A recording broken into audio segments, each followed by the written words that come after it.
Hi అండి. ఓ వంట ఒక మాటకి స్వాగతం అండి. ఈరోజు పచ్చి కొబ్బరి రవ్వ లడ్డు చేసుకోబోతున్నాము. మన ఇంట్లో పచ్చి కొబ్బరి ఎక్కువ మిగిలిపోయిందనుకోండి, ఇంట్లో పూజ చేసుకున్నప్పుడైనా, ఎప్పుడైనా మనం గుళ్ళోకి వెళ్ళినప్పుడైనా కొబ్బరికాయ కొట్టినప్పుడు ఇంట్లో కొబ్బరి చెప్పులు ఎక్కువ ఉన్నప్పుడు ఇట్లా పచ్చి కొబ్బరితో రవ్వ లడ్డు చేసుకుంటే చాలా చాలా టేస్ట్ ఉంటాయండి. జ్యూసీగా ఇంట్లో పిల్లలైనా ఇంట్లో పెద్దవాళ్ళు ఉండారనుకోండి, ఇట్లా ఆర్గానిక్ బెల్లంతో చేసుకుంటే చాలా బాగుంటాయి. పిల్లలు కూడా చాలా ఇష్టంగా తింటారు.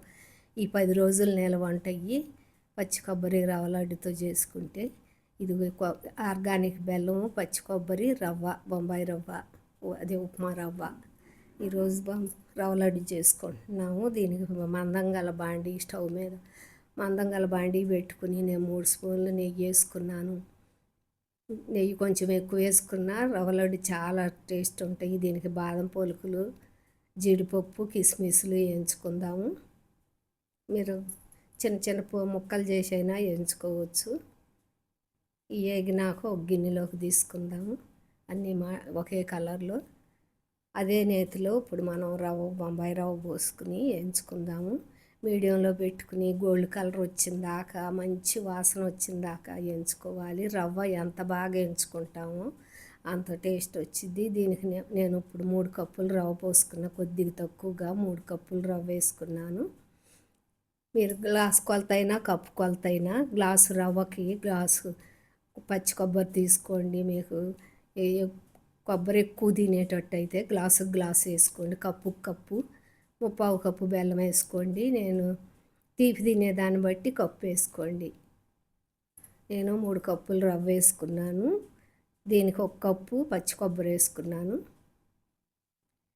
రవ్వ బాగా గోల్డ్ కలర్ వచ్చి మంచి వాసన వచ్చి వేగినాక పచ్చి కొబ్బరి వేసుకుని 2 నిమిషాలు వేయించుకొని వేరే బాండీలో మళ్ళీ ఇప్పుడు 1 కప్పున్నర బెల్లం వేసుకుందాము. దీనికి 4 స్పూన్లు వాటర్ పోసుకుందాం. ఎక్కువ వాటర్ వేసుకోవద్దు, బెల్లం కరగటం కోసమే. మీరు కరిగినాక మీరు కావాలిస్తే వడపోసుకోండి. బెల్లంలో ఏమన్నా నలకలు ఉంటే బెల్లం కరిగితే సరిపోద్ది. ఒక పొంగు రాగానే స్టవ్ కట్టేసుకుందాము. దీనికి అసలు పాకమే అక్కర్లేదు. ఇప్పుడు రవ్వ పోసుకుందాం.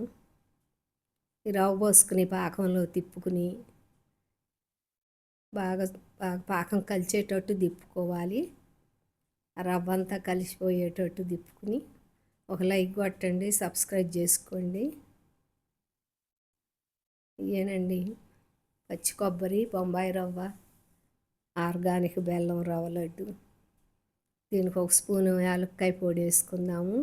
ఒక 5-6 స్పూన్లు కాచి చల్లార్చిన పాలు పోసుకుంటే కొంచెం ముద్దకొచ్చిందాకా ఇట్లా కలుపుకుని ఒక అరగంట ఉండాక రవ్వ లడ్డు చేసుకుంటే చాలా జ్యూసీగా ఉంటాయి. ఇప్పుడు బాగా కలుపుకున్నాం కదా, ఇదంతా పెట్టి మూత పెట్టుకుందాము.